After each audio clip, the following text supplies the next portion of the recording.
todo ser humano nasce com duas necessidades intrínsecas. Necessidade de valor e necessidade de segurança. Todos temos. Todos precisamos nos sentir valorizados, nos sentir seguros, emocionalmente. E aí ele coloca o seguinte, que essas necessidades foram colocadas por Deus. E quem supria a necessidade do homem, antes da queda, de valor e segurança? O relacionamento dele com Deus. Eu sim. E quem supria a necessidade de valor e segurança da mulher? O relacionamento dela com Deus. Então, homem e mulher se relacionavam não para ter valor e segurança, mas porque tinham valor e segurança. Crise é bênção. Por quê? Porque crise é um tempo de desequilíbrio, para que você possa equilibrar de uma maneira mais estruturada e melhor.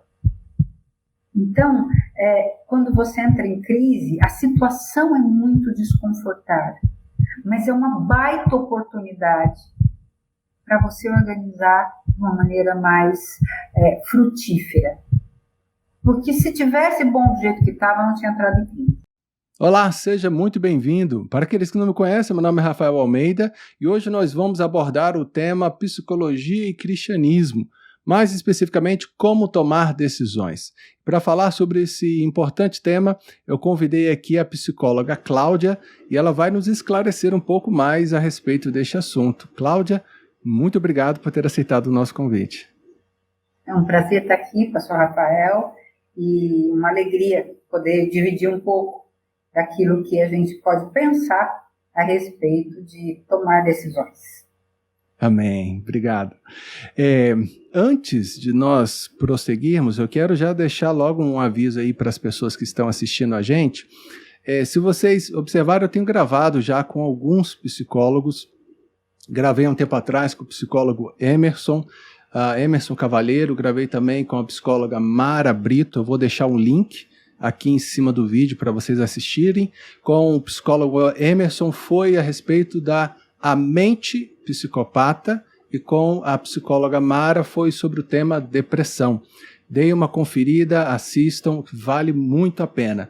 Importante também observar que todos os psicólogos que eu estou convidando aqui, eles fazem também atendimento online. Isso daí é muito importante, porque às vezes você que está assistindo, você pode se identificar com um desses profissionais, você é alguém que está precisando de alguma ajuda.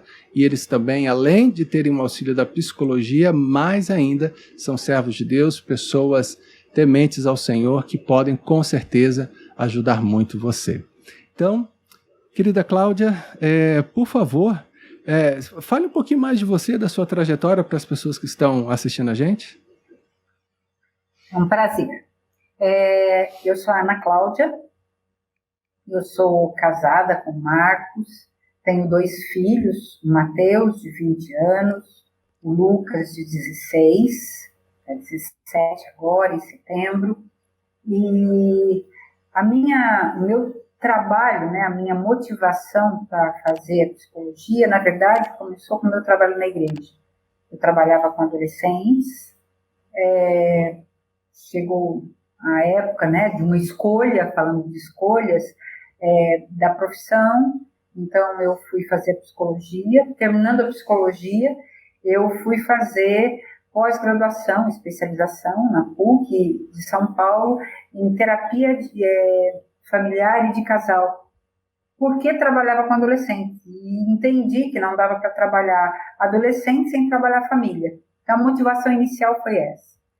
A partir daí comecei o atendimento clínico, também trabalhei como missionária numa missão chamada PAV, Preparando Adolescente para a Vida. Trabalhava com formação de líderes de adolescentes, pais de adolescentes. Então, eu trabalhei com essa missão por mais ou menos uns 15 a 18 anos. E, neste processo, algo que me marcou muito foi também a minha formação em aconselhamento bíblico, pela ABCB, né, a Associação de Conselheiros Bíblicos do Brasil. Foi algo que marcou muito e tem feito toda a diferença no meu trabalho profissional, que na minha visão também é ministerial. Olha, que bom, interessante. Todo esse currículo aí, toda essa experiência. É bom saber, muitas das coisas que você tinha falado aí agora realmente não tinha conhecimento, mas que ótimo. Bom, agora já feitas as devidas considerações, apresentações aí, vamos um pouquinho mais caminhar aí dentro da psicologia, cristianismo, e eu já quero logo fazer uma citação aqui, que é um pouco mais polêmica. Acredito que poucas pessoas hoje, ou pelo menos o número mais reduzido, pensa dessa forma, mas muitas pessoas ainda têm esse pensamento. Estou citando aqui o evangelista Paul Washer. Ele diz, é um vídeo antigo, mas ele diz o seguinte: você não precisa de psicologia de nenhuma forma. Você não precisa de psicologia cristã, porque isso, por si só, é uma contradição. E aí, Ana, Cláudia, o que a gente pode... Qual a sua opinião sobre essa citação tão enfática, tão forte dele aí? Acho que tem algumas coisas. Acho que a primeira coisa é de que a gente precisa definir, né, e ele tem razão em parte da sua citação, porque a gente precisa definir qual é o alvo da psicologia, né, e qual é o alvo do cristianismo. Talvez nessa perspectiva é que ele diga, olha, não há possibilidade de integração. Por quê? Porque o alvo da psicologia é o indivíduo. É que o indivíduo fique bem, o indivíduo se sinta bem, né? O alvo é você. No cristianismo, claramente, o alvo não sou eu. O alvo é a glória de Deus, o domínio de Deus, né? Então, fica polarizado, tá? Então, a gente precisa, eu entendo, né, que o psicólogo cristão, ele tem uma identidade, e ele pode usar, e na minha percepção, como qualquer outro profissional, vai trabalhar, vai usar os seus instrumentos, tendo em vista glorificar a Deus. Porque o cristão é assim. Então, seja ele um psicólogo, um médico, um faxineiro, um professor, ele não divide. Porque se você divide, né, você já comprometeu as suas decisões. Porque uma das características de saúde é a integridade.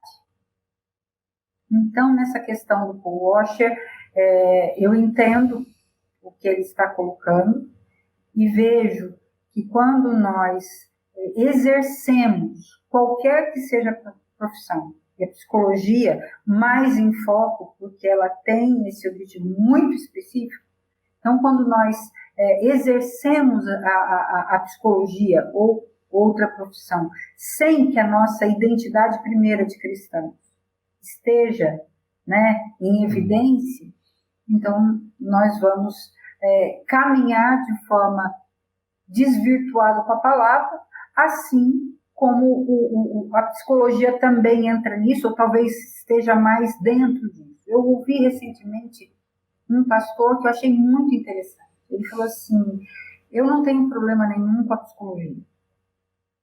Eu tenho problema com o psicólogo que não reconhece pecado. Então eu acho que essa é uma questão que nós cristãos precisamos considerar, né? Nós não podemos fazer essa divisão. Então, assim... Eu não vou dizer isso para o meu paciente, claro. Tá? Mas os meus valores precisam estar estabelecidos e existem coisas que vão esbarrar na minha convicção cristã. Sim. E eu vou precisar me posicionar. Talvez até de não atender. Sim, sim. Compreendo.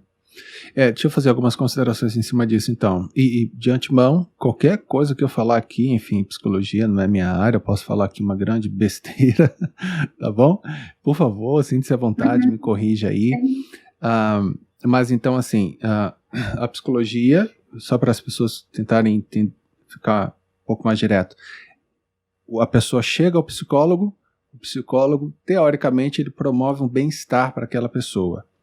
Vai trazer um confronto, vai trabalhar o psicológico da pessoa, os problemas, mas o foco é o indivíduo que está na frente dele ali. O bem-estar daquele indivíduo, a melhora daquele indivíduo. E a questão que você está dizendo é que no cristianismo é diferente. O foco nunca vai ser o indivíduo, mesmo quando esse indivíduo é confrontado. Tudo é para a glória de Deus. Então, quando um indivíduo, um ser humano é confrontado com as suas mazelas, com os seus problemas, traumas, o que quer que seja, o foco, a pessoa final é o próprio Deus naquilo ali. É a glória do próprio Deus. É isso. Por um momento vai resvalar no ser humano, logicamente o encontro com Deus vai fazer bem ao ser humano, mas o objetivo final é a glória divina. O que na psicologia... Na verdade... Não é enfatizado, é mais ou menos isso? O que acontece? O indivíduo chega, né? Ele chega com as suas angústias, ele chega, e eu vou buscar ajudá-lo a enxergar Sim. aquilo que ele está vivendo, né? Então, o que acontece? A gente sempre conta coisas para a gente, o tempo todo, tá? Então, o tempo todo nós estamos contando coisas a partir daquilo que vivemos. Então, a gente costuma dizer o seguinte: ninguém vive com o que acontece. Você vive com o que você conta para você daquilo que está acontecendo. Então, por exemplo, eu estou falando com você, e enquanto eu estou falando com você, você está falando com você daquilo que eu estou falando com você. Perfeito. Certo? Sim. Está conversando com você. E aquilo que você conta para você é verdade, na sua cabeça, no seu entendimento. Sim. Né? E aí você diz assim, por exemplo, numa casa em que 2 filhos viveram a mesma situação com os pais, um reage de um jeito, outro reage de outro. Completamente diferente. Isso tem a ver com aquilo, a interpretação, tá? Que é aquilo que eu conto para mim, que se torna verdade para mim. Quando você vai ao psicólogo, você vai com as suas questões, você vai com a sua dor, você vai com as suas angústias, você vai... E qual é a ideia da psicologia no sentido efetivo? Ela te ajudar a enxergar com uma lente mais verdadeira e nítida possível, tá? Então, por exemplo, vem alguém e diz assim: eu estou infeliz no meu casamento. Então, eu só estou brigando, a gente só discute e eu acho que o melhor é separar. Então, eu quero ver como é que eu posso fazer para eu me separar. Né? Sim. E aí... Qual é o trabalho do psicólogo? Um psicólogo minimamente consciente, ele vai partir do princípio, por exemplo, de que uma das coisas, ou normalmente uma das mais evidentes que acontece na dinâmica casal, é que nós somos muito diferentes, nós estamos brigando muito. Por que é que nós escolhemos? Psiquicamente, o que é que me leva a escolher A e não B? Justamente as diferenças. Então, se nós vamos nos separar porque somos diferentes, nós vamos nos separar por aquilo que psiquicamente inicialmente nos uniu. Então, qual é a questão? É porque nós somos diferentes ou porque eu não valido a diferença? E se eu não valido a diferença, o que isso está contando de mim? Que eu quero que as coisas sejam do meu jeito, no meu formato. Então, você vai confrontar o paciente com o egoísmo dele. Ou deveria fazer isso. Se você pega uma linha que é o bem-estar dele, então você vai, não, é isso mesmo, e você não vai confrontar. entende? Com as questões estruturais. Correto. Então, quando você pensa numa dinâmica, num funcionamento do trabalho do psicólogo, você precisa pensar em alguém que está olhando o indivíduo e vai confrontá-lo com aquilo que ele diz que é verdade para ele. Existem coisas que ele interpretou e que são realmente verdade. E existem coisas que são equívocos. Mas qual é o foco? O foco é que ele se sinta bem, dentro do objetivo, digamos assim, estabelecido da psicologia. Sim. Esse é o foco. Tá? Então, Perfeito. se você não se sente bem no seu casamento, então melhor é sair dele. Você não se sente bem.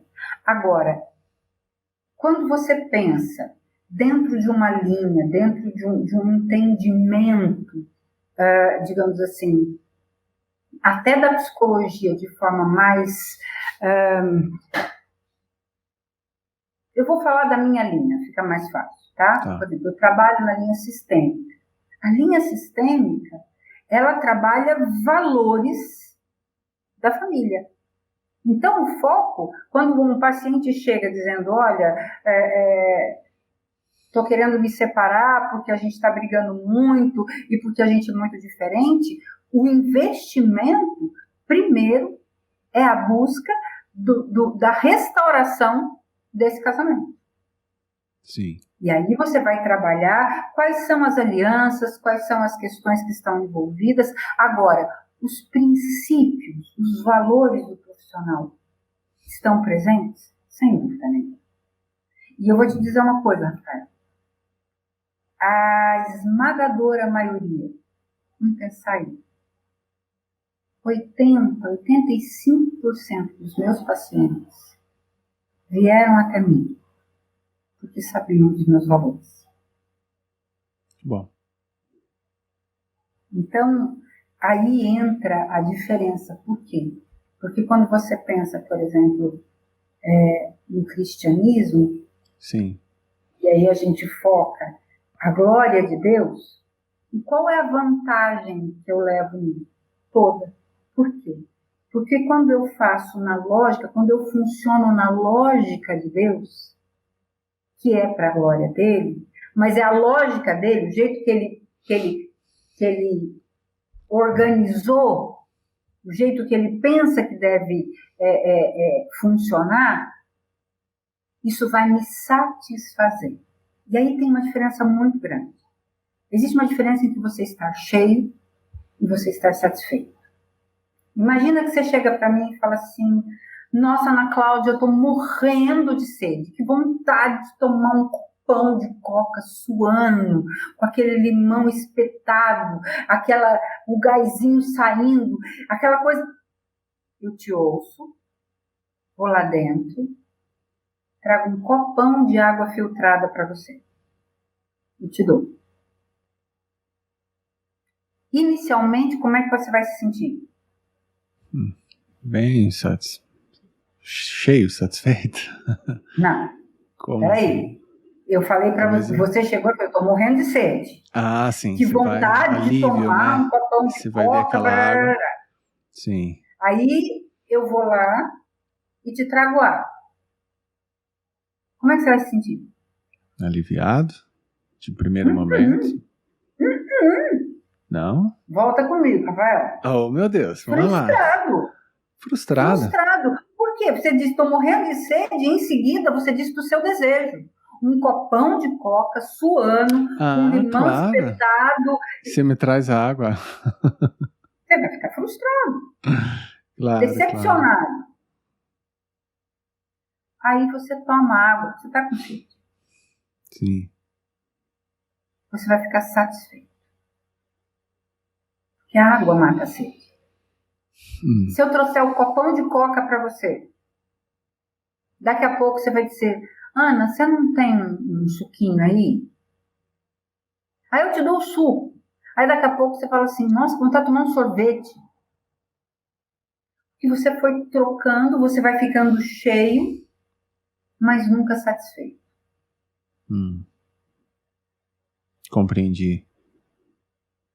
E quando a gente procede da forma estabelecida com os princípios de Deus, o que a pessoa encontra é a satisfação e não apenas ficar cheio, enfim. Exato. Porque aí tem essa coisa, né? Desejo não para. E fazer para a glória de Deus, então, significa trabalhar de acordo com os princípios de Deus, que automaticamente irão glorificar esse Deus, ao Deus. Sim. É isso. Sim. É ter o foco não no comportamento. É ter o foco no coração. O comportamento não é o problema. O comportamento é sempre a denúncia do problema. Sim, claro. Então, como psicólogos cristãos, a nossa identidade de cristãos precisa vir antes da nossa identidade ou da nossa profissão, do nosso ofício. Sim. Eu creio, sim. Nós somos cristãos, e isso, como a gente estava falando antes, eu sou um cristão que estou psicólogo, mas ser cristão é a identidade que abarca todas as outras coisas, vai envolver tudo à nossa volta. Não tem como você dizer, eu sou psicóloga aqui e enquanto psicóloga eu deixo de ser cristã por um momento. Depois eu volto a ser cristã. Não tem como separar essas duas questões. Em lugar nenhum, em nada. Em nada. Porque isso envolve a sua leitura de mundo. Por exemplo, nós escolhemos o tempo todo? Sim ou não? Sim. Ou não? Eu já estou assim, bem preocupado com as respostas. Não sei, eu acho que sim, a gente escolhe sempre, né? O tempo todo. Até quando eu digo para você, escolhe para mim, é uma escolha. Sim. Eu não quero escolher, é uma escolha. A escolha de se ausentar da escolha. A gente tem essa mania de eu tive. Eu tive. Não, eu tive, não, eu escolhi. Eu tenho que ir para casa. Não tenho que ir para casa, eu escolho para casa. Eu excluo o tempo todo? A gente exclui o tempo todo? Sim, quando a gente escolhe uma coisa, exclui outra. Sempre, sempre. Eu obedeço o tempo todo? Depende o quê? Os meus desejos? Não, em tese, eu obedeço o tempo todo? Não. Ou sim? Sim? Sim. Claro que sim. Pergunta de novo. Sim. Então, sim. Eu desobedeço o tempo todo? Vou deixar com você essa. Sim. Isso aí. Por quê? Porque toda escolha, ela está, de forma consciente ou não, apoiada numa referência. Sim. E esta referência eu estou obedecendo e estou desobedecendo uma outra. Então vamos exemplificar isso. Vamos pensar. Quando eu tenho que fazer uma escolha, eu tenho que pensar, puxa, o que eu desejo, né? E qual a lógica de Deus? São duas coisas. Se eu faço o que eu desejo, eu obedeço a mim e desobedeço a lógica de Deus. Sim. Se eu faço a lógica de Deus, se eu escolho a lógica de Deus, eu desobedeço o que eu desejo. Se eu faço o que as pessoas esperam, muitas vezes eu desobedeço aquilo que eu acho que está certo. Às vezes, se eu faço o que eu acho que está certo, eu desobedeço a expectativa das pessoas. Nós fazemos isso o tempo todo. Não existe neutralidade. Isso não existe. Escolhemos o tempo todo, excluímos o tempo todo, obedecemos o tempo todo, desobedecemos o tempo todo. A questão é aqui ou a quem. Aqui ou a quem. Porque você vai falando um monte de coisa, a gente vai pensando aqui, né? Você vai falando com você. Vou falando comigo mesmo sobre o que você está falando. Sim. Então, assim, antes, só para não fugir, para eu não me perder, então no que a gente falou sobre aquela frase do Paul Walsh, existe um pouco de verdade, a gente vai continuar nisso tudo que você está falando aí agora. Existe um pouco de verdade no que ele está dizendo, mas sim, é importante um psicólogo cristão. Eu acredito nisso. E ele é de grande ajuda. Sim, existem auxílios, existem ajudas, existem orientações, existem tratamentos, né, necessários, né, que são específicos do psicólogo, né, síndromes que são... Uma vez um pastor ele virou e falou assim para mim, Rafael, os estudos de psicologia me ajudaram a ver a extensão do pecado. Você concorda? Ele falou, uma das principais coisas para mim foi isso, me ajudaram a ver a extensão, profundidade, e se referindo aos estragos do pecado na vida das pessoas. Sim, porque o que acontece? Uma vez do Larry Crabb, lendo um livro do Larry Crabb, eu achei muito interessante. Ele coloca assim, todo ser humano nasce com duas necessidades intrínsecas. Necessidade de valor e necessidade de segurança. Todos temos. Todos precisamos nos sentir valorizados, nos sentir seguros, emocionalmente. E aí ele coloca o seguinte, que essas necessidades foram colocadas por Deus. E quem supria a necessidade do homem, antes da queda, de valor e segurança? O relacionamento dele com Deus. Sim. E quem supria a necessidade de valor e segurança da mulher?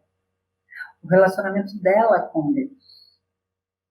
Então, homem e mulher se relacionavam não para ter valor e segurança, mas porque tinham valor e segurança. Então, eles conferiam valor e segurança ao relacionamento. Eles trabalhavam não para ter valor e segurança, porque tinham. Eles viviam a vida porque tinham. Em quem? Em Deus. O pecado rompe esse suprimento essencial, que só pode ser suprido pelo próprio Deus. O ser humano perde a segurança e perde a noção de valor. De valor. E aí, onde ele projeta isso? Na horizontal. Então, eu me relaciono com o outro para ter valor, para ter segurança. Então, é muito... se eu tivesse um marido assim, eu me sentiria valorizado. Se eu tivesse uma esposa assim, eu teria segurança. Se eu tivesse uma casa própria, se eu tivesse um emprego X, se eu tivesse... E nunca tem. Ou então eu merecia algo melhor, eu merecia uma esposa diferente. Sim, porque aí a coisa... Se eu tivesse, eu seria melhor. Então, se eu não tenho, eu sou uma vítima. E isso é assim... Hoje, né? Isso é assim, gritante. Todo mundo se sente vítima. É a dualidade do empoderamento e da vítima. Todo mundo discursa o empoderamento e todo mundo atua como se fosse vítima. Porque quando eu digo para você, eu mereço mais, e você não está me dando, eu estou dizendo que eu sou uma vítima de você. Olha que loucura. Claro. Então, nesse processo, concordo plenamente. Se você for olhar com verdade, a psicologia te dá essa percepção do estrago do pecado, do alcance. Então, eu imagino que para você, como uma cristã psicóloga, a urgência da mensagem do Evangelho, ela é mais forte, mais nítida ainda, porque na medida que você consegue ver essa extensão do pecado com maior clareza nas várias áreas da vida, Você olha assim, a mensagem da cruz, a mensagem do evangelho é literalmente Sim. o que as pessoas precisam. Sim. E restaurar esse relacionamento que vai trazer real valor para ela, que ela vai entender o que é ser valorizado, ter valor e trazer a segurança que antes que foi perdida lá. Sim, a cruz traz a restauração. Eu fiquei assim encantada quando eu descobri o significado da palavra restaurar. Eu estava preparando um material e fui pesquisar e descobri, lá no Google mesmo, né? Eu não entendo de grego, hebraico, essas coisas não, mas estava lá, de novo, instaurare, colocar no lugar. Então, restaurar, colocar no lugar de novo. Mas ficou na minha cabeça aquela coisa assim, tá faltando alguma coisa. Colocar no lugar de novo o quê? E aí eu fui procurar de onde vinha a palavra instaurare. E aí, para minha surpresa, veio que instaurare vem do grego stauros, que significa cruz, em especial a estaca. Então, restaurar é colocar a cruz, a estaca, no lugar de novo. Não é? E isso é o valor e a segurança. Claro. Que antes fora perdido. Profundo isso, hein? Aí, para quem acha que psicologia e uma cristã, olha só quantas coisas que nós já estamos aprendendo aqui em tão pouco tempo, gente. Olha que maravilha. Mas, enfim. Talvez só um adendo, você fala assim, então você só atende pacientes cristãos. Não, diversificado, claro. Não, eu atendo outros pacientes, eu não vou, não é uma catequese, né? Mas os meus valores estão na integridade do meu trabalho, como o valor de qualquer profissional. Você acha que é mais difícil, as pessoas virem e falam assim, é mais difícil, na parte, por exemplo, do evangelismo, você evangelizar alguém que já conhece a Bíblia, muitas vezes é mais difícil, porque a pessoa já está meio ali vacinada com algumas coisas, do que evangelizar alguém que não conhece o Evangelho. Dentro da psicologia, tem isso? É mais difícil dependendo atender ou ajudar a tratar pessoas que são cristãs, que já conhecem o Evangelho, do que pessoas que de alguma forma não conhecem. Tem essa diferença? Em alguns momentos, em alguns casos, existem isso? Porque aí o cristão de repente vai falar, mas esse papo não, já sei para onde vai levar, para onde você está querendo conduzir e tal, enfim. Tem que ficar claro que eu não estou para evangelizar, claro, no exercício da minha profissão. Eu acho que, na verdade, o mais difícil é alguém que vai procurar ajuda querendo ser validado naquilo que a pessoa já acha que é. Esse é o mais difícil. É uma pessoa que seja cristão ou não, né? É alguém que vai para dizer assim, olha, eu preciso que você me ajude a continuar do jeito que eu estou. Essa é a verdade. Né? Então, não há disponibilidade para mudança efetiva, porque você começa a questionar coisas. Vamos pensar. Deixa eu pensar uma situação que atendi recentemente, tá? De uma pessoa que estava num relacionamento onde haviam sinais de aprisionamento, tá? Sinais de eu te dou tudo desde que você abra mão de tudo por mim.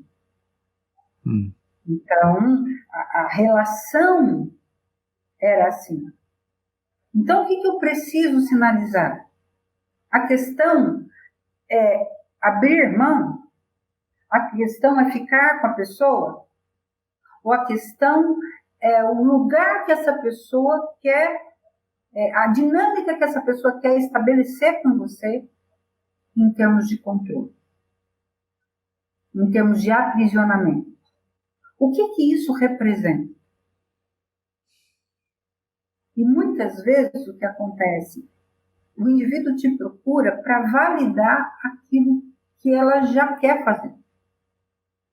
Essa é uma das questões mais difíceis, porque muitas vezes a pessoa ela precisa ficar se justificando, seja cristão ou não. Sim, compreendi. Bom, vamos tentar entrar, então, naquela questão mais específica das decisões que você até já tinha mencionado antes. Você falou que não tomar decisão já é tomar uma decisão, né? Uma escolha que você faz. Uhum. Mas por que as pessoas, muitas vezes, elas ficam meio estáticas?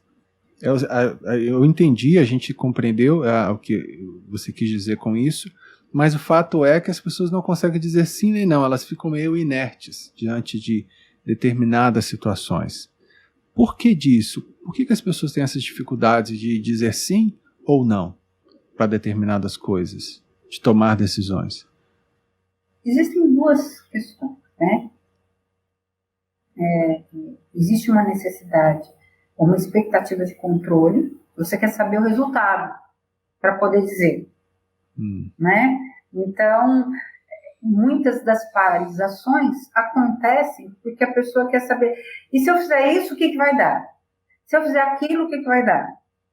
Então, você paralisa porque você fica querendo um controle que, na verdade, você não tem. Ou são pessoas que acabam criando esquemas para que o outro escolha por ela. Porque também, se der errado, a culpa não é dela. O outro escolheu. Sim. Mas o outro escolheu por mim. Não fui eu que escolhi, foi. Eu paralisei e permiti que o outro escolhesse, porque se der certo, bem, se não der certo, a culpa é do outro. Então, não consigo lidar com isso. Muitas vezes, a nossa paralisia, ela está muito mais relacionada à falta de clareza da nossa referência. Porque a gente não vai ter mesmo o controle. Não existe esse controle. Não existe essa segurança. O que vai acontecer se eu for por aqui ou se eu for por ali? Por isso que eu digo que a gente anda muito mais por fé do que a gente imagina. Muito mais. Então, por exemplo, você fala assim, olha,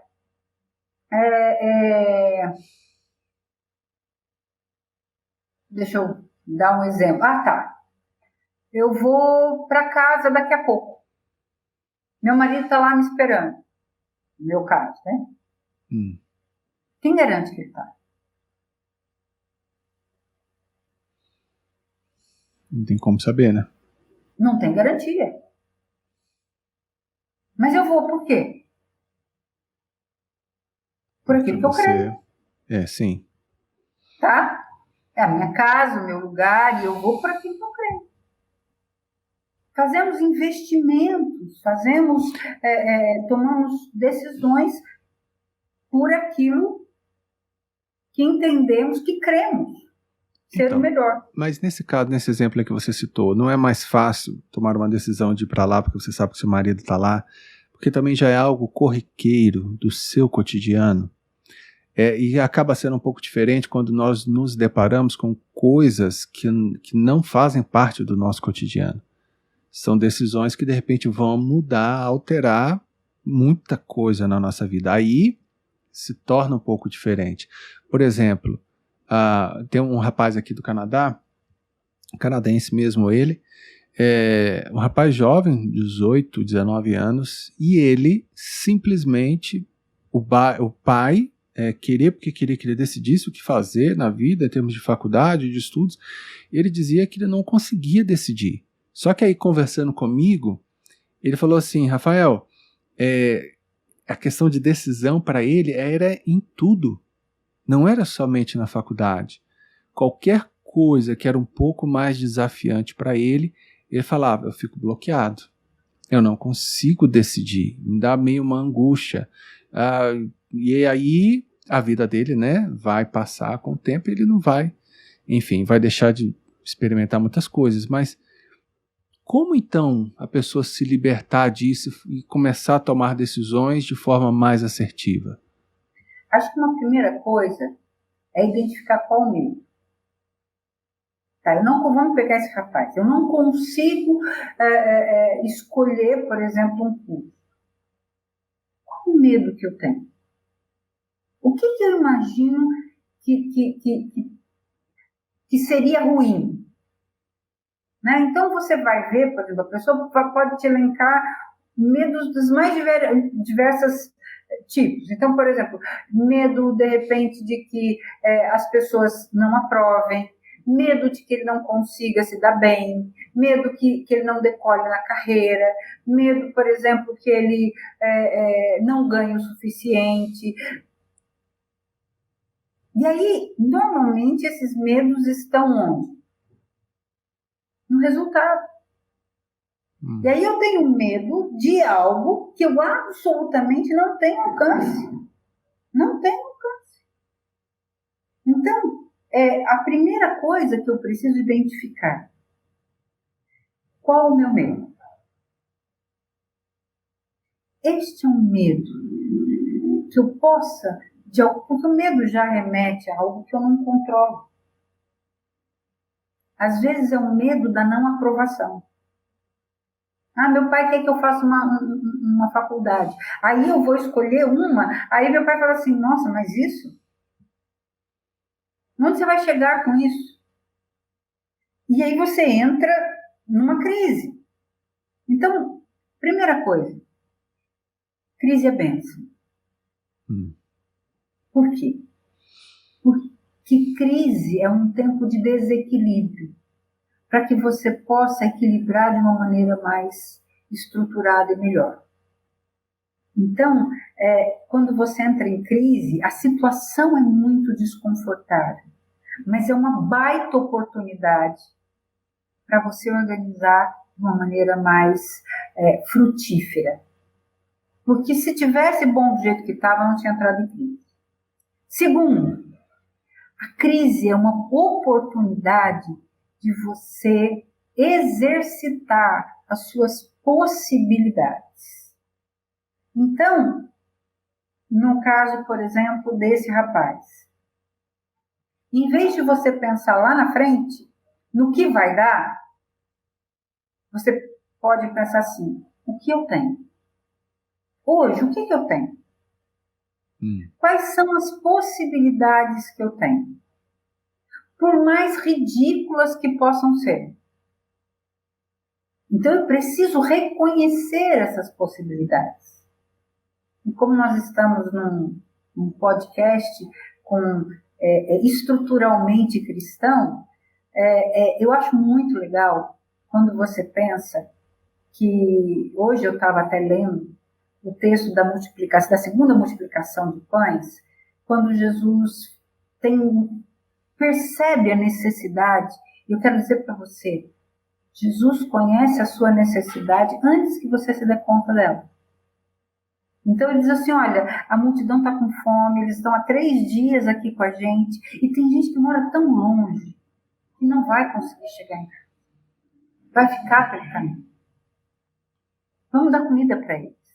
E aí os discípulos dizem assim, não tem jeito, nós não temos condições, não tem.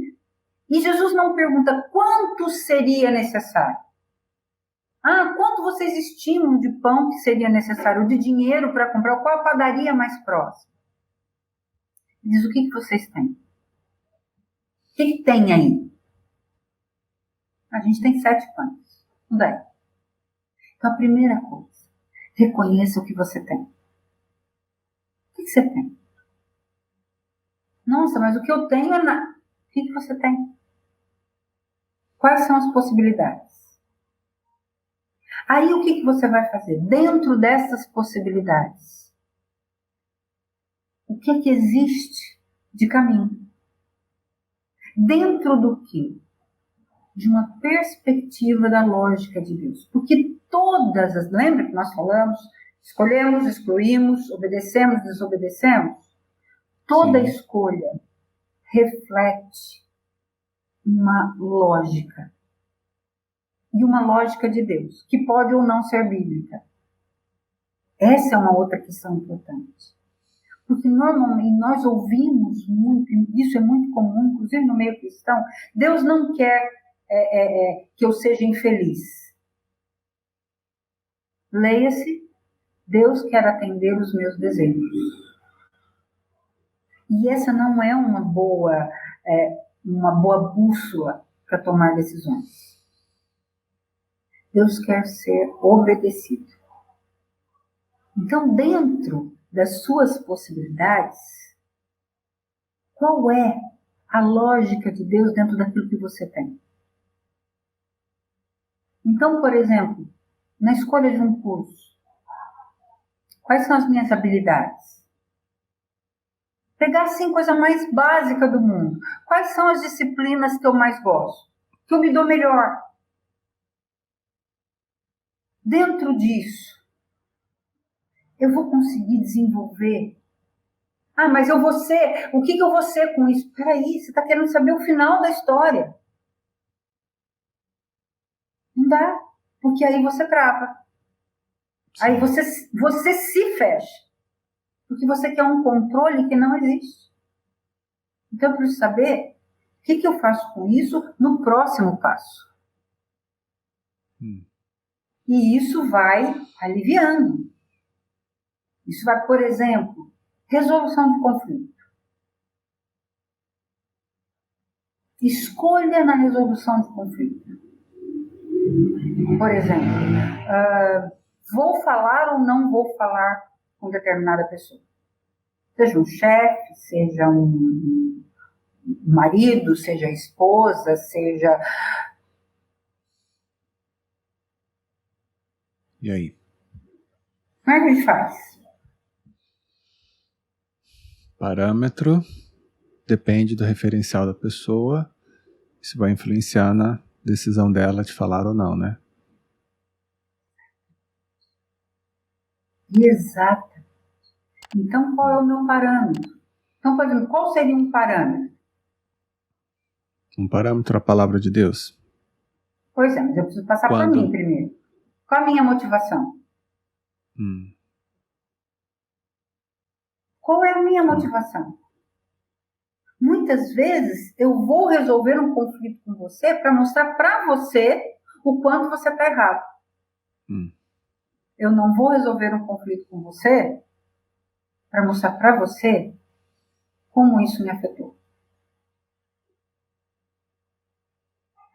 Eu vou para mostrar para você onde você deve mudar e como você deve mudar. Normalmente, esse tipo de conflito só dobra o conflito. Sim. Porque é meio que você está querendo simplesmente mostrar que, na verdade, você tinha razão no conflito e você, de alguma forma, está por cima, enfim. Não é o real interesse da resolução. Não é este o real interesse. Eu vou... Entre casais, isso é muito comum.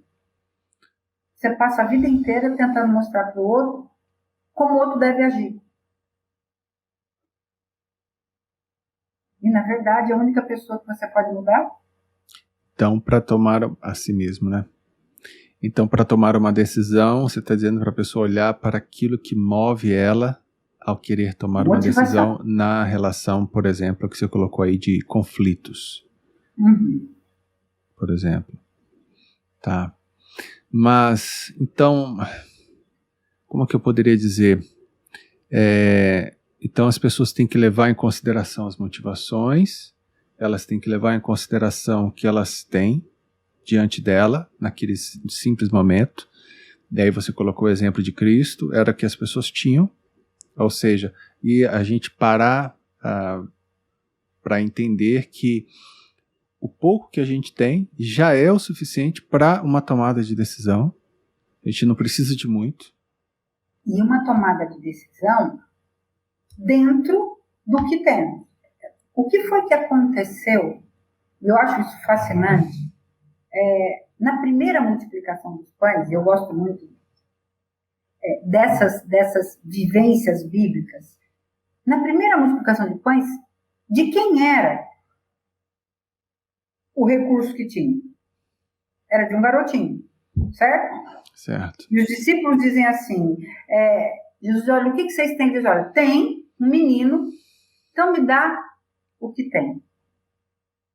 Às vezes, por exemplo, a sua decisão, você mesmo nem tem tantos recursos. Eu falo muito isso para pais. Às vezes, você se vê tão perdido, tão sem, digamos assim, sem perspectiva, tão extenuado na dinâmica com os filhos, que você parece que não tem recursos. Mas você pega, às vezes, até o seu amor, o seu cuidado, o seu investimento, e a primeira coisa, você vai pegar o que você tem e você vai dar graças. Quando nós não reconhecemos, não somos gratos por aquilo que temos, não conseguimos avançar. Você vai colocar diante de Deus, porque é Ele quem multiplica.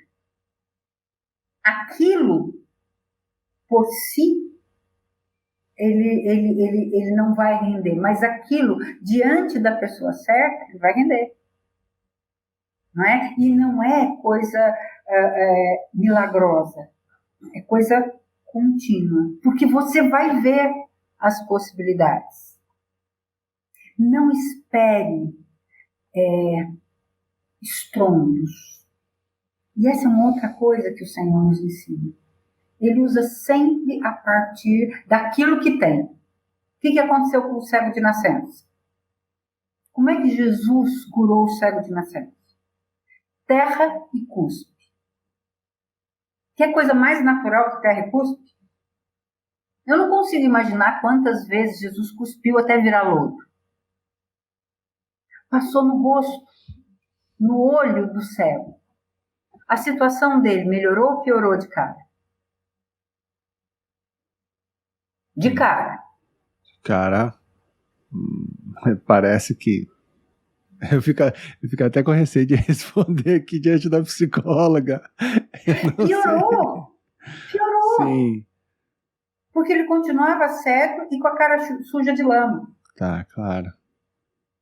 Aí depois Jesus fala assim, levanta e vai até o tanque de Siloé. A situação melhorou ou piorou? Piorou mais.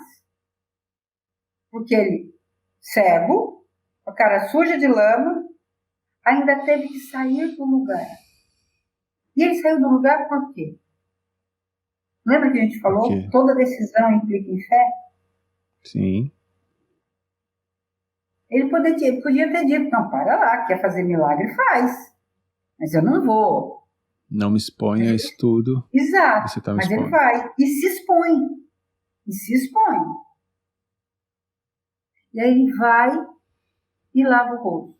E aí é inferência minha.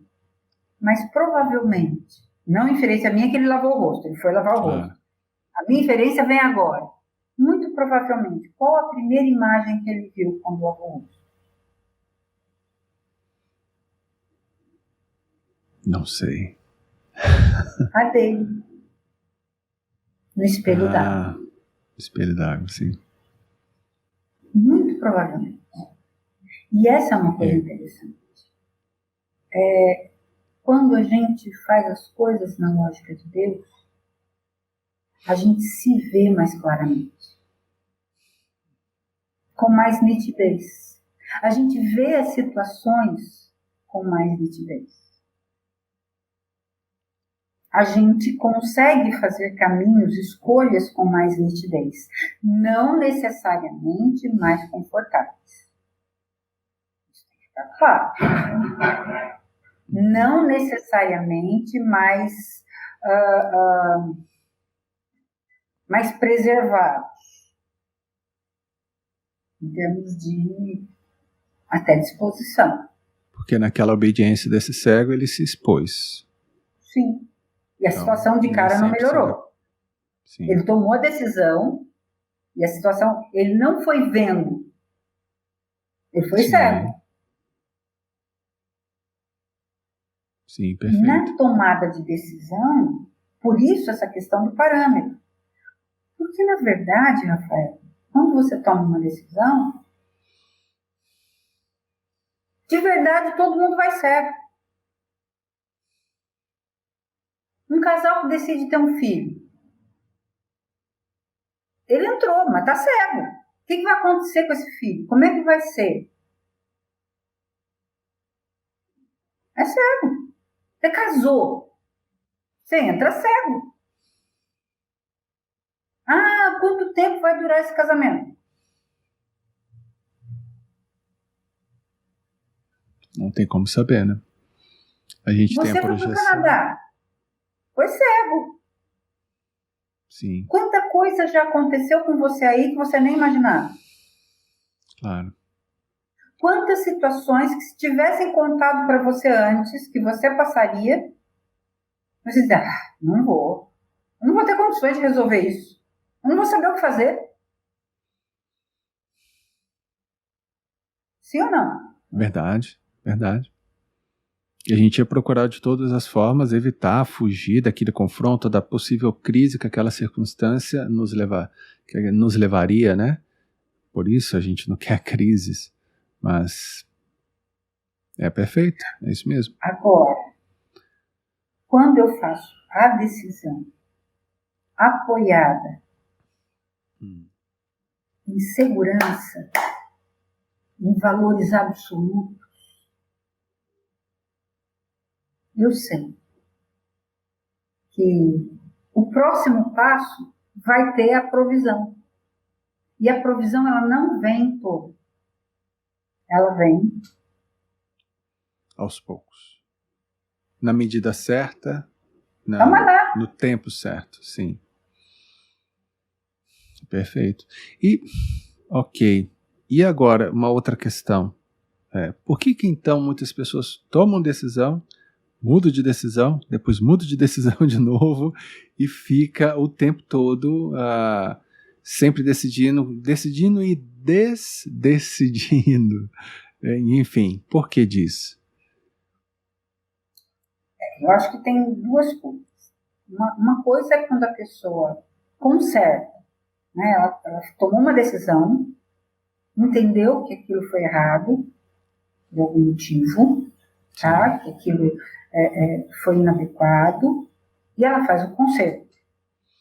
Então, ela volta atrás, né? Então, de repente, ela aceitou um trabalho, foi fazer esse trabalho e viu, por exemplo, o prejuízo que isso causou na família dela, e ela volta e diz, olha, eu quero sair. Eu quero sair do trabalho. E às vezes isso causa um desconforto, até no local de trabalho, mas você percebe que, de repente, vamos imaginar, é um caso que eu estou acompanhando agora.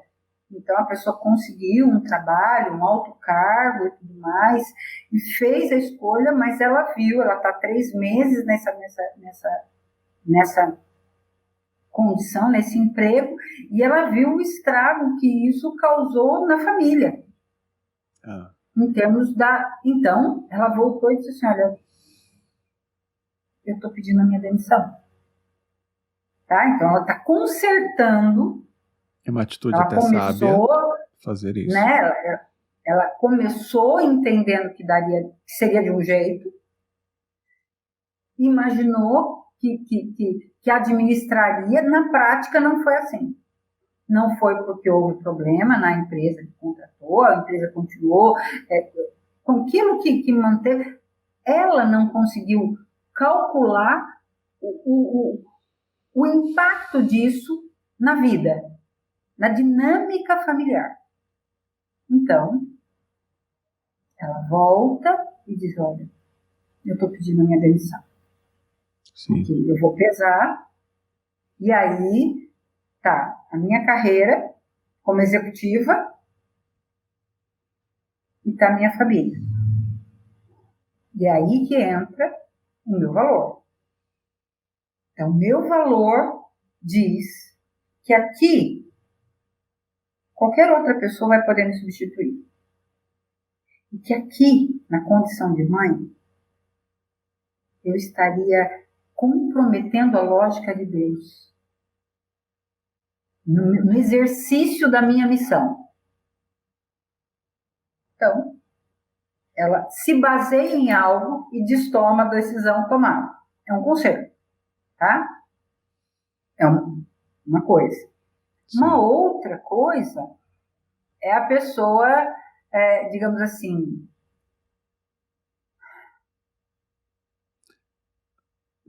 Por não sei exemplo, se você tem algum... por exemplo, tem uma pessoa, uma vez, eu conversando com ela, eu comentei assim, eu falei, você já parou para observar que o tempo todo você muda das suas decisões? Cada semana você decide uma coisa? Uma semana você vira para mim e fala assim, pastor, decidi que eu vou fazer esse curso. E ele está extremamente convicto. Na outra semana ele fala, pastor, mudei, vou fazer esse outro curso. E aí eu falo, pô, legal, cara, decidiu. Aí depois, na outra semana, ele já está decidindo por um terceiro curso. Depois ele conversa comigo, ele fala, pastor, vou voltar para casa dos meus pais. Aí eu falei, não, pastor, não, vou ficar onde eu estou. Pastor, não, decidi, eu vou ficar onde eu estou. Então, assim, eu falei, conversando com ele, eu até falei, você já observou mesmo? É o tempo todo, é muito evidente em você. Você toma uma decisão, até falei, pô, legal, agora ele vai firme nessa decisão. De repente, acontece alguma coisa simples, ou enfim, ele já mudou, já está investindo em outras coisas, em outras áreas. Falo, meu amigo, calma, pera lá, não é assim o tempo todo. Enfim, esse é um caso. Enfim. Então, eu acho que numa situação dessa, o que falta? Faltam motivos estabelecidos, né? E quando você não tem motivos, qualquer outra coisa vira a sua, né? Fica feito biruta de aeroporto, né? Dependendo do vento, você vai numa direção. Então, ou assim, quando os motivos são muito superficiais. Porque motivo, ele estabelece. Você tem empolgação, você tem movimento. Motivo é diferente, né? Então, assim, o que eu faria? Vamos pensar. Por que eu faria fisioterapia? Ah, não, porque é legal, porque é bacana, é da área de saúde, tá. E? Não, então, peraí. Eu não tenho motivos. Eu tenho empolgação, eu tenho estímulos externos. É legal, é da área da saúde, eu vou poder trabalhar no hospital e tudo. Tá, mas nada disso diz respeito àquilo que isso significa efetivamente para mim. Então, se essa semana esses estímulos me levam a fazer fisioterapia, a semana que vem, outros estímulos me levam a decidir por engenharia. Porque eu vou trabalhar numa fábrica, porque eu vou poder trabalhar de consultoria, e não sei o quê, porque eu já conversei com alguém já falou isso. Quais dessas coisas dizem respeito a mim? Dizem respeito àquilo que eu entendo, eu vejo, eu me identifico, que representa valores para mim, né? Então, normalmente, essa coisa por exemplo, uma situação dessa, tem muito mais a ver com a falta de motivos internos. Então, não tem, então eu fico nos estímulos externos, né? E muitas vezes isso é muito comum, muito relacionado à questão de aprovação externa. Então, eu faço consulta de Ibope, sabe? Então, tô fazendo, nossa, cara, isso não vai dar certo, não. Nossa, você não tem ideia do que é isso. Não, olha, se fosse você. Aí vem o. Então você fica nessa. E aí você nunca tem. E aí o que acontece, né? É importante colocar isso. Os seus termômetros, as suas bússolas, elas estão todas do lado de fora. A sua necessidade de agradar os outros te faz flutuar o tempo todo.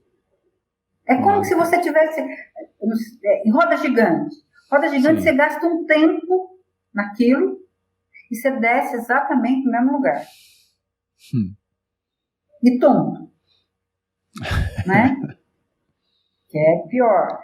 Então, sabe, a aprovação dos outros, normalmente, em situações de pessoas que vão e voltam, vão e voltam, vão e voltam, vão e voltam, vão e voltam, é um dos problemas mais frequentes. E como que se livra dessa aprovação? Por convicções. Né? Porque quando você estabelece no outro, você põe no outro a sua condição de ser ou não aprovado, e o outro não é um outro. Nós somos cercados por muitos outros. Né? Então, se você põe nesse outros, essa validação do que você faz, né? Então, o que acontece? Te falta convicção, te falta senso de missão, senso de construção. Então, você fica, né? Então, eu preciso ter isso muito claro comigo. Então, uma coisa, por exemplo, hoje, muito comum, muito desaprovada. Moças que desejem casar e ser donas de casa. Pensa numa coisa desaprovada, que Ibope, assim, todo mundo dá dislike. Sim. Por quê? Porque existe uma referência cultural. Claro. De que uma mulher de sucesso é uma mulher que tem uma profissão, que seja bem sucedida, que ganhe bem. E aí o que acontece? Se, por exemplo, você é uma moça e entende que você quer exercitar o seu papel de esposa, de mãe, e que isso para você está tudo bem. E se você tem claro, se você apoia isso no seu senso de missão, então você consegue ir. Você consegue funcionar. Você consegue, porque senão você vai. Não, fica em casa. Não, eu preciso trabalhar. Não, verdade, eu preciso ver dinheiro. Não. Estou cansado, preciso voltar. Você não consegue construir. Não consegue nem conciliar. Não consegue sair do lugar. Sim. Te falta esse senso de convicção, de missão. Você acha que... Qual é o papel da criação, da influência da criação em relação às pessoas que não conseguem tomar decisão ou o tempo todo mudam nas decisões que tomam? Os pais, eles podam essa capacidade das pessoas, dos filhos, de tomarem e aprenderem a tomar decisões? Com muita frequência são pais que fazem pelos filhos. Com muita frequência. São pais que muitos deles sem essa intenção, tá? Mas eles mutilam os filhos, porque os filhos não conseguem resolver problemas. Isso começa nessa condição familiar de resolver problemas. Então, por exemplo, mãe, onde está a minha mochila? Aí a mãe vai e diz onde está a mochila. Peraí, mochila de quem? Minha. Então, quem tem que saber onde está a sua mochila? A própria pessoa. Ela mesma, Entende? a dona da mochila. E isso em coisas básicas. Não vai fazer isso aqui, não vai fazer isso aqui, porque assim vai ficar melhor e não sei o quê. E aí o que acontece? Você está sempre dizendo para o outro que o outro não consegue pensar a respeito daquilo que o envolve adequadamente. E quando faz alguma coisa, você está sempre dizendo que não foi o melhor. Então, são normalmente pessoas que acabam se aliando a pessoas dominadoras. Então, não, mas fulano me dá espaço. Alto lá. Existe um negócio chamado complementariedade. É quando eu busco no outro aquilo que eu não tenho. E isso, em princípio, é um princípio bíblico. Por quê? Porque, em princípio, é saudável. Né? Então, por exemplo, Deus criou homem e mulher no princípio da complementariedade. O homem tem o que a mulher não tem, e vice-versa. Então, o homem tem o aparelho reprodutor masculino, a mulher o aparelho reprodutor feminino. Homem e mulher juntos procriam. Emocionalmente, isso também acontece. Então, por exemplo, alguém mais... Falamos, né, que nos atraímos pelas diferenças psiquicamente. Então, por exemplo, alguém mais extrovertido busca alguém mais introvertido. Alguém mais pensante busca alguém mais prático. Então, complementariedade. Mas isso pode acontecer na forma patológica também. Alguém que tem medo de cuidar da vida arruma alguém dominador. Sim, ela se entrega para essa outra pessoa para que ela tome conta. E alguém dominador que não tem espaço para alguém que exista. Claro. E aí o que acontece? Há uma complementariedade patológica. Qual é o problema disso? O problema disso é que isso leva à destruição. Eu soube de um caso muito interessante, de uma esposa, um casal, e ela muito adoecida, mas não tinha nada fisiologicamente que justificasse. Mas adoecida, assim, debilitada. Um casal relativamente novo. E a ponto deles buscarem uma ajuda de uma psicóloga. E ela era tão debilitada que ele, no começo, ele pegava ela no colo para levar e deixar na sala, no sofá da terapeuta, porque ela era... E aí a terapeuta começou a trabalhar e ela começou a descobrir que parte daquele funcionamento dela, porque, parênteses, ele era o sarau, o saudável, e de alguma forma, para ela ter o cuidado dele, ela precisava ser a doente, a enferma. E psiquicamente a gente faz esses mecanismos, digamos, perniciosos. Quando ela começou a melhorar, o casamento começou a entrar em crise. Olha. Então, o que eu quero perdeu mostrar? Essa relação de dependência que alimentava a relacionamento. Essa relação, entende? Então, muitas vezes os pais, eles fazem, sem se dar conta, esse movimento porque aquilo que a maneira como eles atuam, comunica de que o filho não consegue, eles conseguem.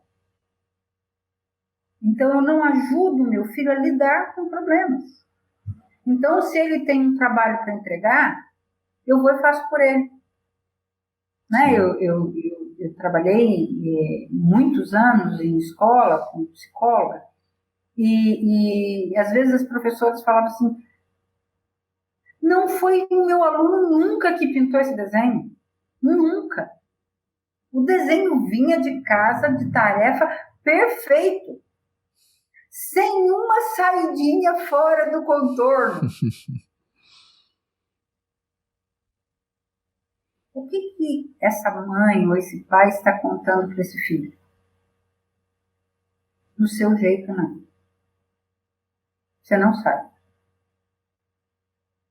Então, o que isso gera? Gera uma criança dependente sempre do pai, da mãe, e que não sabe fazer o que tem que fazer. Pai, da mãe, dos colegas, do cônjuge, não consegue resolver problemas e fica na patinação até que alguém venha e resolva. E qual é a ideia? Eu não vou aguentar se não der certo.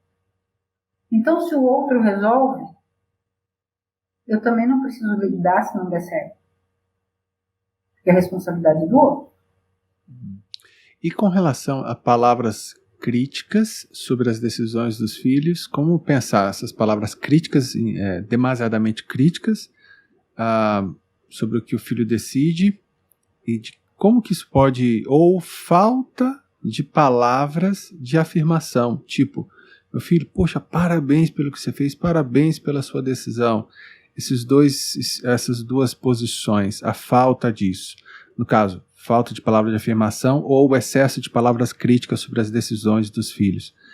Isso também afeta muito o amadurecimento da criança em fase adulta, para ela saber tomar decisões e se sentir segura nas decisões, correto? Eu iria um pouco mais amplamente, pastor. Eu olharia assim. O que acontece? Uma das coisas muito interessantes, né, que a gente precisa ter claro, assim, qual é a missão dos pais?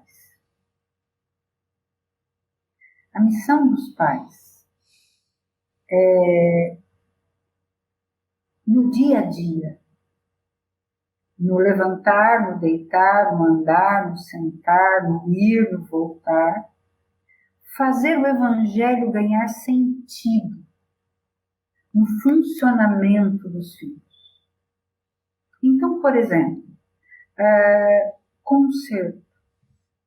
Essa é uma das coisas que os pais precisam aprender a ensinar aos seus filhos. Tem conserto. E o conserto, ou qual é a cara do conserto? Dentro da perspectiva da palavra.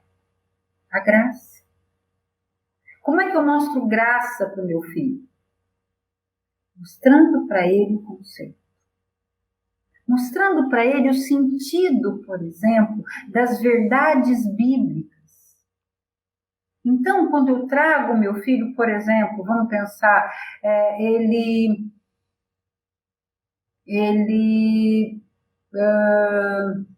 escondeu alguma coisa, tá?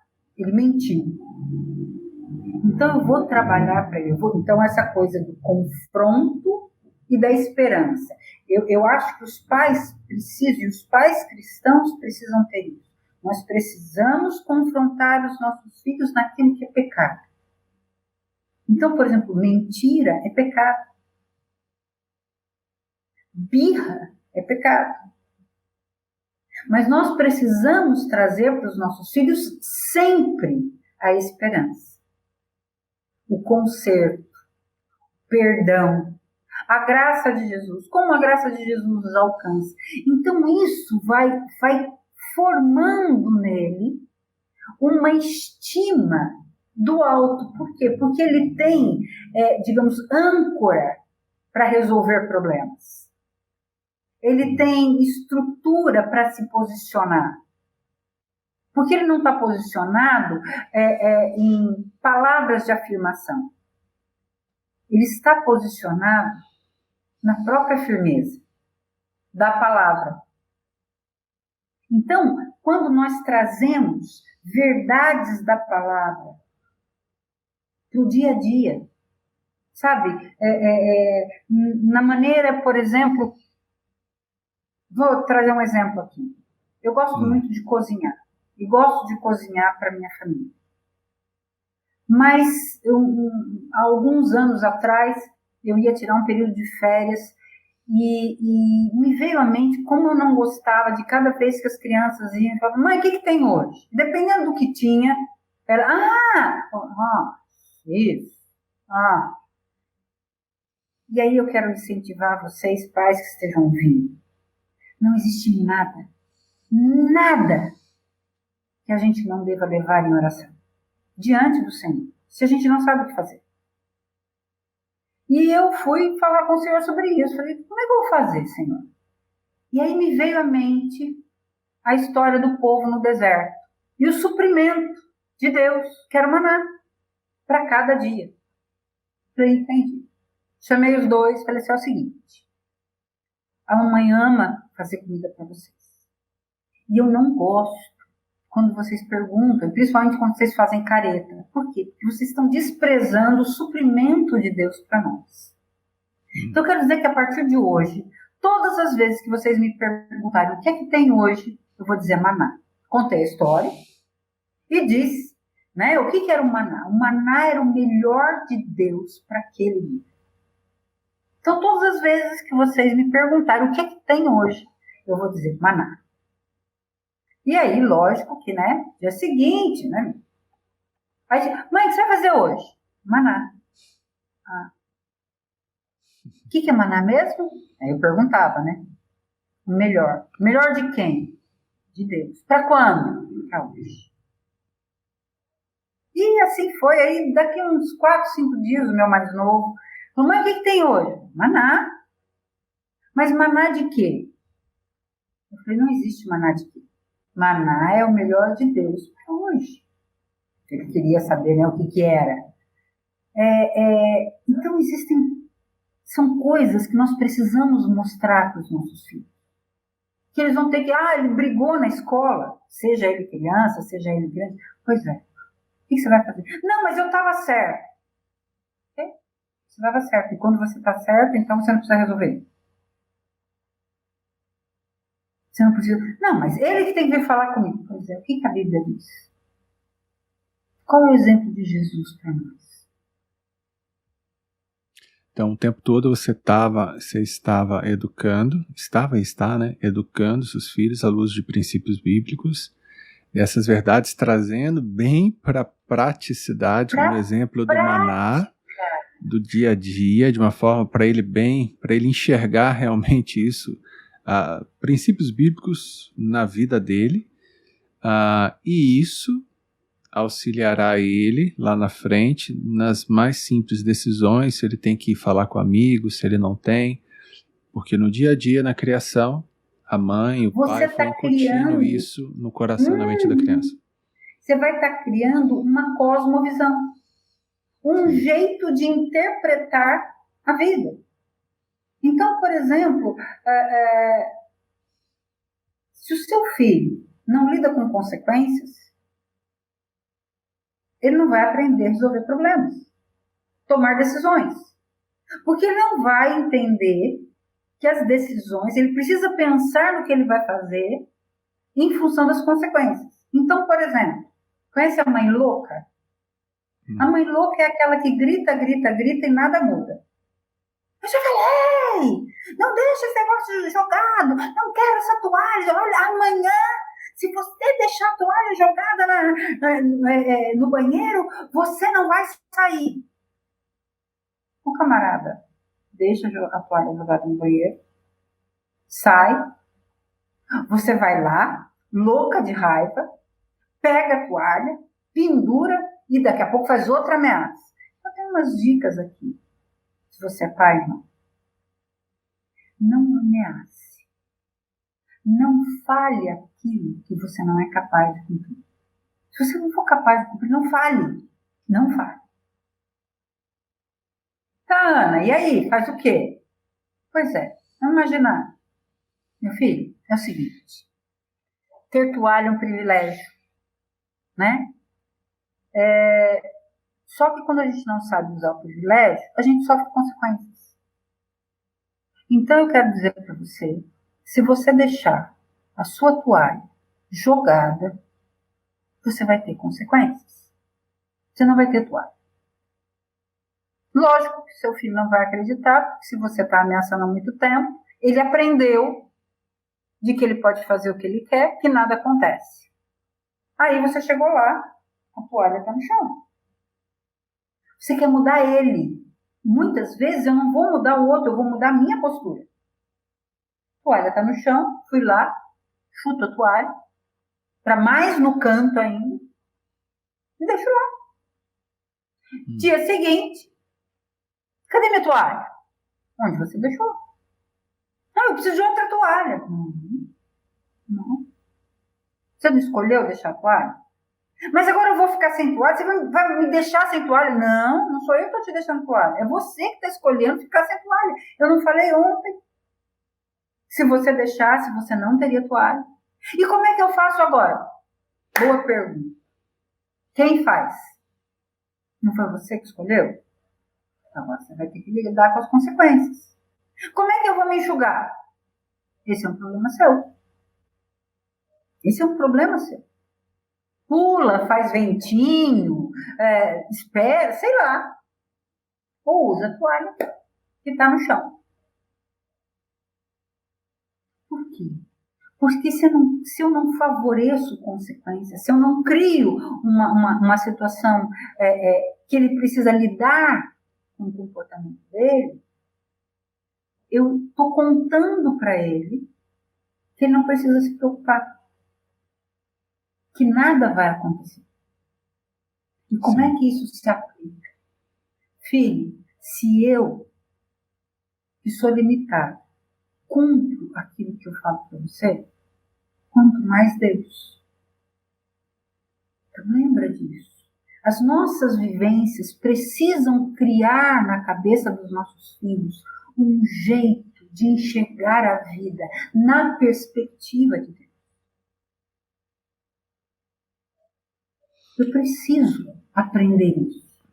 Então, certos momentos é importante os pais deixarem os filhos sofrerem as consequências. Qual é a pior comida, Rafael? É aquela quando você está cheio. Muitas vezes, o que acontece? A gente não permite que os nossos filhos passem por algumas situações. Imagina! O melhor não tem uma cara só. E a gente precisa entender isso. Uma vez eu fui falar num grupo de pais em São Paulo e estava falando que normalmente quando a gente dá o melhor para os nossos filhos, isso resulta em gratidão. E eu me lembro claramente que uma senhora, acho que na segunda fileira, levantou a mão e falou assim, eu discordo. Eu falei, perfeito, pois não. Eu dei o melhor para o meu filho e ele é um folgado, ele é um desconsiderado.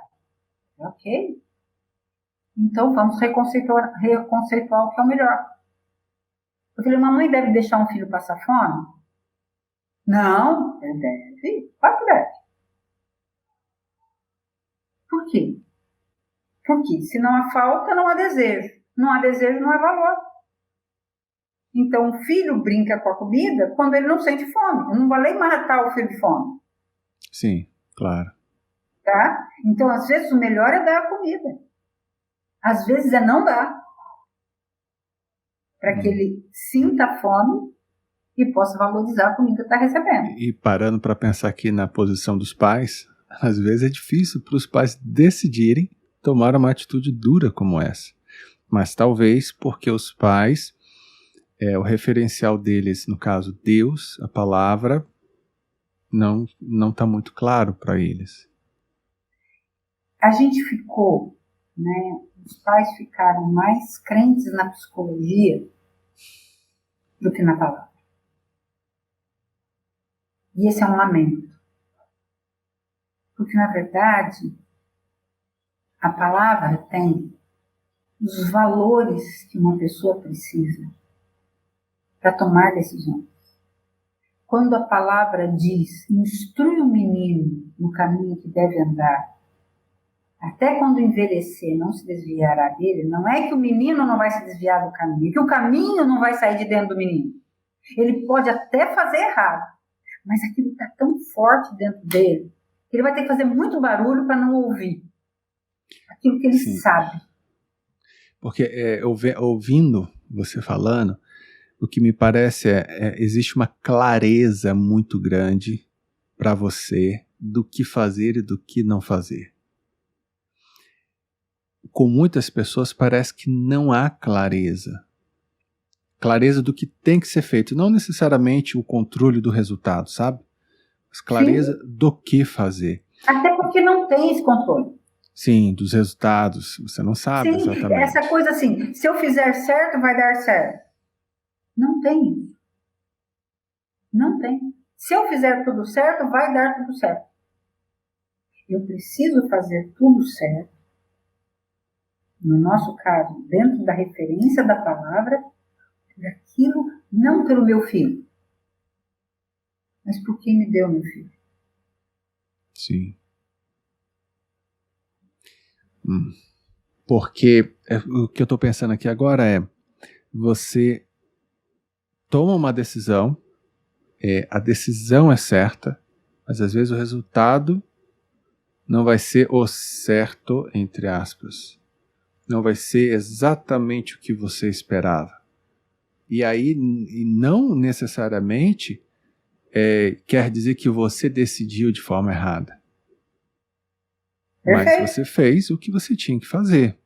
Sim. Porque, principalmente quando nós tomamos decisão em relação a um outro ser humano, a uma outra pessoa que está à nossa volta, a gente tem que lidar que o outro ser humano, ele é suscetível ao pecado, às inclinações da carne. Ele pode muitas vezes, mediante a sua ação, a sua decisão, que foi correta naquele momento, ele tomar uma decisão errada. Sim, sim. E isso, assim, você chegou na questão exatamente. Eu não tenho como controlar o resultado. Por isso a decisão, ela precisa estar muito embasada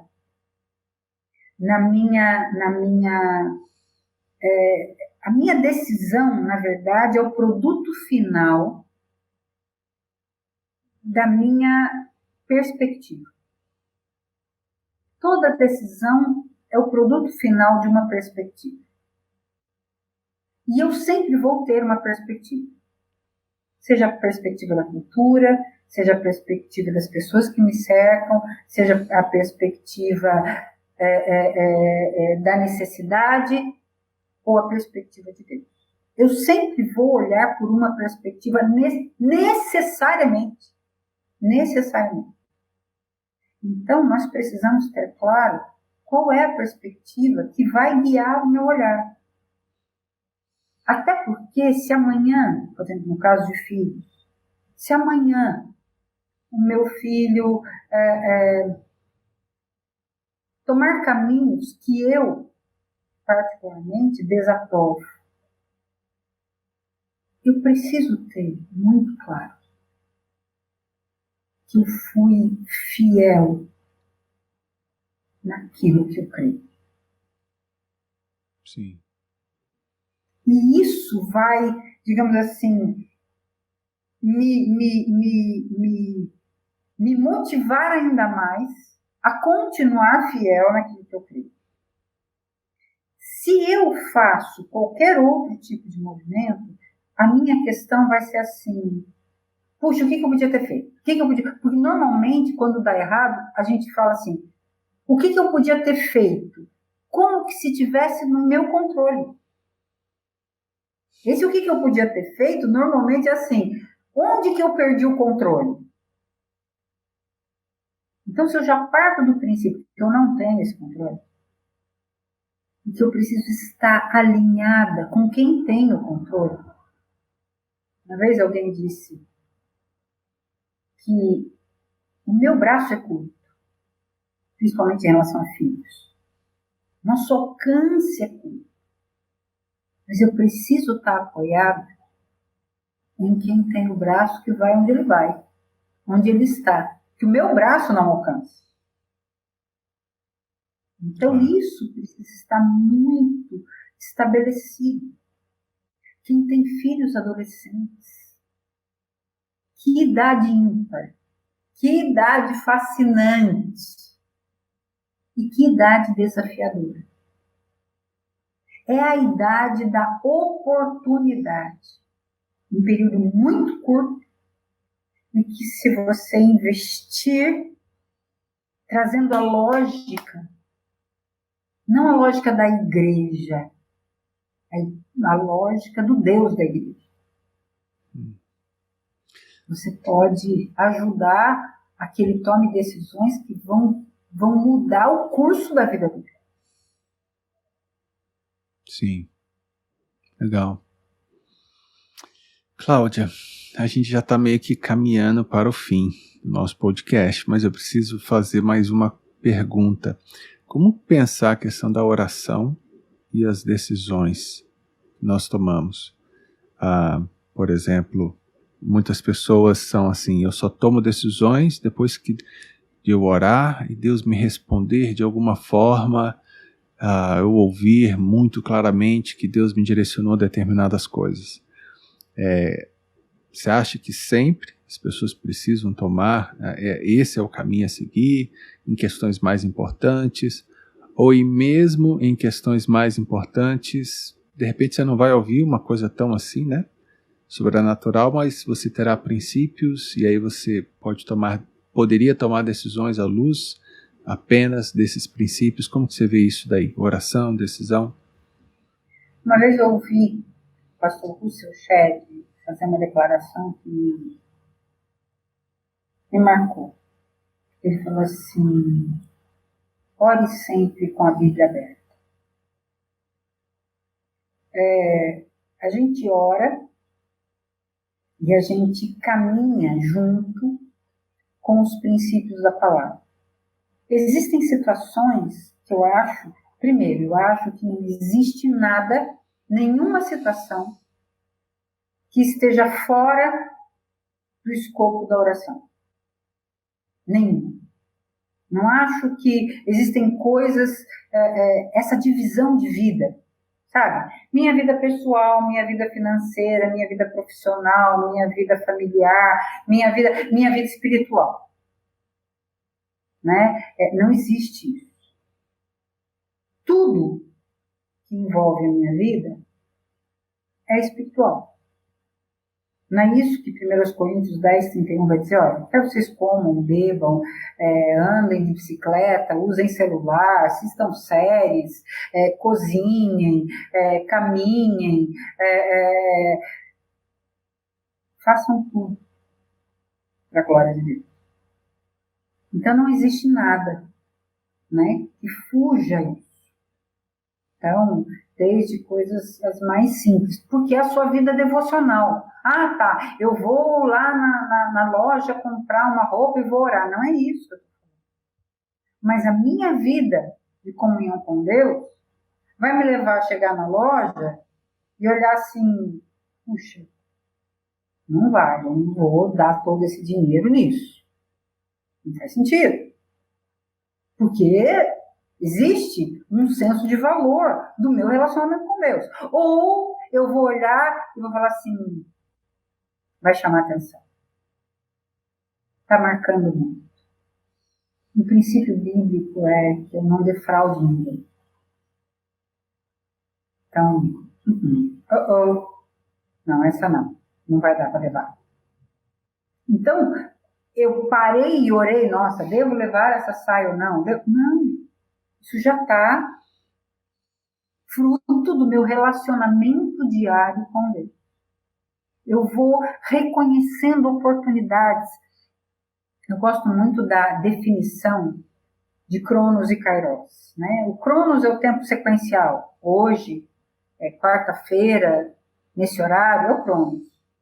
E o Kairos, ele pode ser definido como tempo de Deus ou oportunidade de Deus. Sim. E o nosso desafio é reconhecer no Cronos qual a oportunidade de Deus. Porque o Kairos acontece o tempo todo. Então, todo tempo existem oportunidades de Deus na minha vida, no meu funcionamento. Eu preciso reconhecer. Agora, existem situações que são, na nossa visão, maiores. Imagino, por exemplo, que para você decidir ir para o Canadá, não deva ter sido muito fácil. Não. Né? Foi um longo processo. Se você decidisse ir para a cidade vizinha, ficava bem mais fácil. Né? Até um outro estado no Brasil ficava mais fácil. Mudar de país, né? Mudar de, muitas vezes, vender, comprar, assumir dívidas. Existem tantas coisas. Casar, né? São situações ímpares em que você precisa de uma clareza. E aí eu entendo, para essas decisões, Rafael, existem algumas coisas. Primeiro, se elas não ferem os princípios bíblicos. Segundo, conselheiros. Acho que conselheiros maduros, sérios com Deus, eles são companhias especiais nesses momentos. Pessoas que não estejam para fazer, que você saiba que elas não estão comprometidas com você, elas estão comprometidas com o Senhor. E aí elas vão ser um espelho interessante, um espelho especial. E elas vão te descer, como os 4 amigos, aos pés de Jesus. E a paz de Cristo, que é o árbitro no coração. Isso é muito importante. Né? E aí, essas coisas elas vão se juntando, vão se tecendo. E aí, muitas vezes, contrariamente às circunstâncias, você está seguro e em paz. Você tem uma paz que não bate com aquilo que está acontecendo. É você no meio do temporal, vendo o temporal, e em paz. Né? Então, são coisas... Porque o amigo, uma das coisas que os amigos fazem é descortinar para a gente o quanto tem a ver com os nossos desejos pessoais e o quanto tem a ver, de fato, com o nosso discurso. E, às vezes, o nosso discurso maqueia o nosso desejo. E a gente fica naquela... Então, eu acho que você ter essa comunhão com Deus, esse entendimento, essa busca, e você não dar o passo até que você tenha essa clareza. Então, Bíblia aberta e oração, amigos, que são aqueles que afiam, né? Sim. Que ele vai fazer atrito com você, mas ele não vai sair do seu lado. E a paz de Cristo, que efetivamente é de Cristo. Perfeito. Não bate com as circunstâncias. Perfeito. É o que diz a Bíblia, né? Que a paz de Deus seja árbitro em vossos corações. Não siga o seu coração. Se você quer um conselho, não siga o seu coração. Seu coração, a Bíblia diz, é extremamente enganoso. Fazemos o que fazemos porque queremos o que queremos. Só que não nos satisfaz. Então, um desejo, uma escolha que vale a pena, é uma escolha que satisfaz. Não que enche, satisfaz. Claro, perfeito, é isso mesmo. Cláudia, obrigado. Obrigado pelo esse bate-papo, pelas coisas que você ajudou a esclarecer. Te agradeço de todo o coração, muito bom mesmo estar conversando com você, aprendendo aqui. Obrigado aí a você que nos assistiu até agora. Eu não falei no início, mas preciso comentar agora. Se esse vídeo foi relevante, se ele foi importante para você de alguma forma, te ajudou a esclarecer alguns pontos, enfim, considere dar o like no vídeo, compartilhar esse vídeo com outras pessoas, se inscrever no canal, porque é assim que a empresa YouTube, onde nós estamos aqui na plataforma, ela funciona. Então ela entende que esse vídeo de alguma forma também é relevante e ele vai indicar esse vídeo para outras pessoas e por aí vai. Mas que Deus te abençoe, que todo esse bate-papo nosso aqui sirva para ter edificado a sua vida e te aproximar mais do Criador, fazer com que você, de alguma forma, ao tomar decisões, pense mais biblicamente e entenda como é importante os princípios de Deus na hora de, bem enraizados no seu coração, na sua mente, na hora de você tomar decisões. Cláudia, enfim, mais uma vez, obrigado. Você quer deixar algumas palavras finais para as pessoas que estão ouvindo a gente? Eu tenho algumas indicações, se alguém quiser. Claro, por favor. De literatura, acho que vale a pena, né? Sim, para claro. casais, eu acho que vale a pena. Mostra os livros, hein? Este aqui, Quando Pecadores Dizem Sim. Muito bom. A leitura fácil, mas assim, uma perspectiva cristã da lógica do casamento. Bem, muito, muito edificante. Para pais fracos, Deus forte. Muito bom também esse viés de mostrar a graça de Jesus na criação dos nossos filhos, né? De não separar a vida, de colocar a graça e o amor e a justiça e o favor e o pecado e o perdão no funcionamento do dia a dia. Para os que estão namorando,